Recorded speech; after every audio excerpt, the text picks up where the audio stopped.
Gemes deh. Mas kenapa teh? Ini lewat di FYP aku lagi rame. Mertua ngomelin menantunya karena anaknya tuh udah gak ngasih duit lagi ke dia. Dan istrinya tuh juga dituduh ngabisin uang suaminya gara-gara belanja online mulu. Ya Allah. Tapi mau nanya nih teh, emang kalau misalkan kita mau ngasih uang ke orang tua, kita harus izin dulu ya ke pasangan? Kalau dalam menurut Islam gimana teh?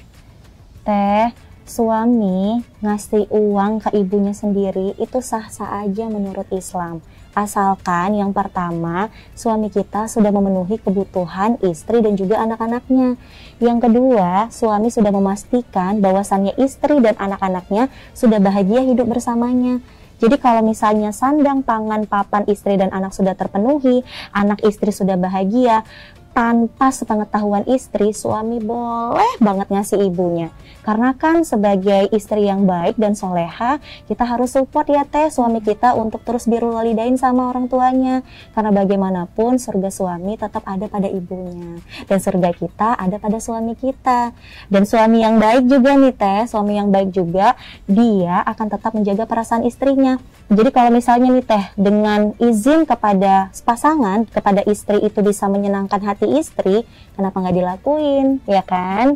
Karena kan Rasulullah Shallallahu Alaihi Wasallam bersabda yang maknanya sebaik-baik kalian itu adalah yang paling baik kepada istrinya, paling memuliakan istri, paling menjaga perasaan istri.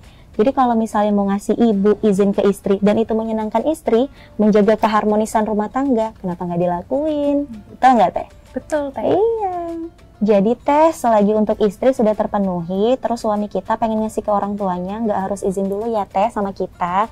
Begitu juga sebaliknya, kalau suami yang baik pasti mengizinkan, misalnya istri pengen ngasih ke orang tuanya tuh, malah suaminya biasanya juga ikut ngasih. Biar mengurangi resiko tuduhan-tuduhan seperti itu, jangan lupa mending teteh pisahin tuh antara uang yang mau dikasih ke orang tua dan juga uang untuk kebutuhan keluarga teteh. Jadi teteh bisa buat budgeting dan buat posko-posko untuk misahin dana tersebut. Sebaiknya lagi nih teh, utamakan 50% dari pendapatan teteh itu digunakan untuk biaya kebutuhan primer. Kemudian 30%-nya bisa teteh sisihkan untuk dana darurat teteh dan juga investasi teteh. Kemudian 20%-nya bisa teteh sisihkan untuk keinginan pribadi. Teteh pasti punya keinginan pribadi kan, beli skincare, beli baju dan lain sebagainya. Salah satunya bisa dimasukkan porsi untuk memberikan ke orang tua juga teh. Jadi keuangan teteh nggak tercampur. Nah, Teh Dea juga bisa tuh set goal finansial di aplikasi Saya Kaya bareng pasangan. Teh Dea udah dibantu banget dengan rekomendasi produk dari ahlinya. Atau nanti Teh Dea bisa mempertimbangkan untuk berinvestasi di salah satu produk reksadana Super Invest Syariah Balance Fund. Beberapa keunggulan dari reksadana tersebut yaitu sudah masuk dalam kategori syariah, yang mana aset alokasinya tidak akan berinvestasi pada perusahaan yang melanggar prinsip-prinsip syariah teh. Jadi aman untuk kita sebagai muslim karena sudah syar'i. Misalnya kayak perusahaan perjudian dan perusahaan yang memproduksi minuman beralkohol. Selain itu, reksadana ini teh juga punya kinerja yang relatif optimal. Dalam 1 tahun terakhir aja nih teh, kinerja dari reksadana ini sudah mencapai 7,44%. Cocok banget teh investasi dalam jangka menengah hingga jangka panjang. Buat goalnya teteh, impian teteh buat umroh itu.